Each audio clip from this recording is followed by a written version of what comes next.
ఇదే మన ప్రభుత్వం అధికారంలో ఉన్నప్పుడు కులం చూడలేదు, మతం చూడలేదు, ప్రాంతం చూడలేదు, రాజకీయాలు చూడలేదు.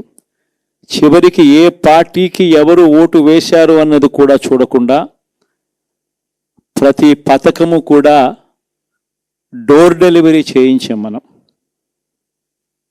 అర్హత మాత్రమే ప్రామాణికంగా తీసుకుని ప్రతి పథకము, ప్రతి మంచి కూడా ప్రతి ఇంటికి డోర్ డెలివరీ చేయించాం. అలా ప్రతి మంచి, ప్రతి పథకము డోర్ డెలివరీ చేసిన ప్రభుత్వం మనదైతే, పాలన మందైతే, ఈరోజు కేవలం వాళ్ళ పార్టీకి ఓటు వేయలేదు అని మాత్రమే, ఓటుకు వేయకపోవడమే పాపం అన్నట్టుగా ఈరోజు రావణ కాష్టం సృష్టిస్తూ ఉన్నారు, విధ్వంసం చేస్తూ ఉన్నారు, ఆస్తులు నష్టం చేస్తున్నారు, కొడతా ఉన్నారు, అవమానిస్తూ ఉన్నారు. ఇవన్నీ శిశుపాలుని పాపాల్లో భాగాలుగా ఇవన్నీ అప్పుడే పాపాలు మొదలయ్యాయి. ఒకవైపున మనమేమో మనకు ఓటు వేయకపోయినా కానీ ఏ రోజు కూడా డిస్క్రిమినేషన్ చూడలేదు. అటువంటి వాళ్లకు కూడా మనం డోర్ డెలివరీ చేసిన ప్రభుత్వం పాలన మందైతే, ఈరోజు కేవలం ఓటు వేయలేదన్న ఒకే ఒక కారణంతో ఏకంగా కొడతా ఉన్న పాలన వీళ్ళది. ఈ పాపం ఊరికే పోదు. రెండో పాపం చంద్రబాబుది కూడా అప్పుడే పండింది. బహుశా కేంద్రం ఈ రకమైన కేంద్రంలో ఈ రకమైన పరిస్థితులు బహుశా ఎప్పుడు ఉండిండవేమో. ఈ రకంగా కేంద్రంలో 240 ఎంపీలు మాత్రమే వచ్చిన పరిస్థితులు, రాష్ట్రంలో ఏకంగా వీళ్ళకు కూడా ఈ మాదిరిగా మంచి నంబర్లు వచ్చిన పరిస్థితులు, ఎన్డీఏలో మళ్ళీ చక్రం తిప్పుతా ఉన్న పరిస్థితులు.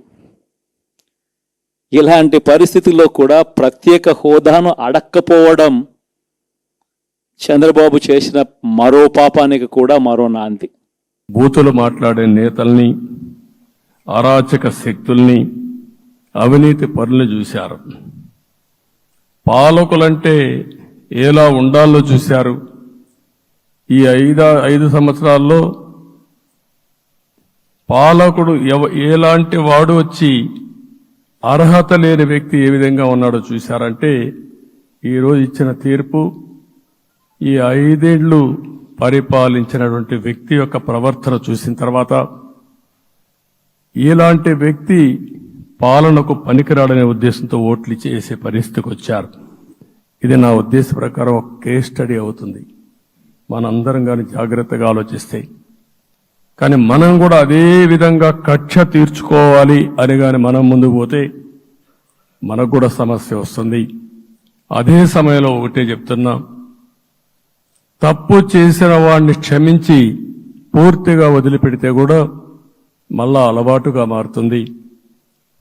తప్పు చేసిన వాళ్లకు శిక్ష పడవలసిన అవసరం ఉంది, చట్టపరంగా శిక్షించాల్సిన అవసరం ఉంది. అదే సమయంలో విధ్వంస రాజకీయాలు, కక్షా రాజకీయాలు కాకుండా ఇవన్నిటిని ప్రక్షాళన చేయాల్సిన అవసరం ఉందని చెప్పి కూడా నేను మీకు తెలియజేస్తున్నా. ఇంకొక పక్క 5 ఏళ్లలో ఎన్నో సంవత్సరాలు చూశాను కానీ కార్యకర్తలపైన దాడులు, హింసా రాజకీయాలు, అక్రమ కేసులు, వేధింపులు, కడాన సోషల్ యాక్టివిస్టులు కూడా ఇష్టానుసారంగా కేసులు పెట్టి హెరాస్ చేస్తే నిద్రపోకుండా వాళ్ళు కాపాడుకున్నాం. ఇంకొక పక్కన అన్ని పార్టీలకు 3 పార్టీలకు అనుభవం ఉంది. ఈరోజు మీరు చూస్తే ప్రాణాలు తీస్తూ అరాచకంగా ప్రవర్తిస్తూ తెలుగుదేశం పార్టీలో ఒక ఉదాహరణ చూసినప్పుడు అన్ని పార్టీలకు వర్తిస్తుంది. ఏదైతే మన పార్టీకి వ్యతిరేకంగా నేను ఆ పేర్లు చెప్పకూడదు కాబట్టి చెప్పలేదు, కానీ స్లోగన్ ఏమంటే కడాన మెడ మీద కత్తున్న జై తెలుగుదేశం అంటూ ప్రాణాలు వదిలిపెట్టే పరిస్థితికి వచ్చారు. ఇది ఊహించని పరిణామాలు. ఇవన్నీ ఇప్పుడు కూడా కళ్ళ ముందర తిరిగే పరిస్థితి వస్తుంది.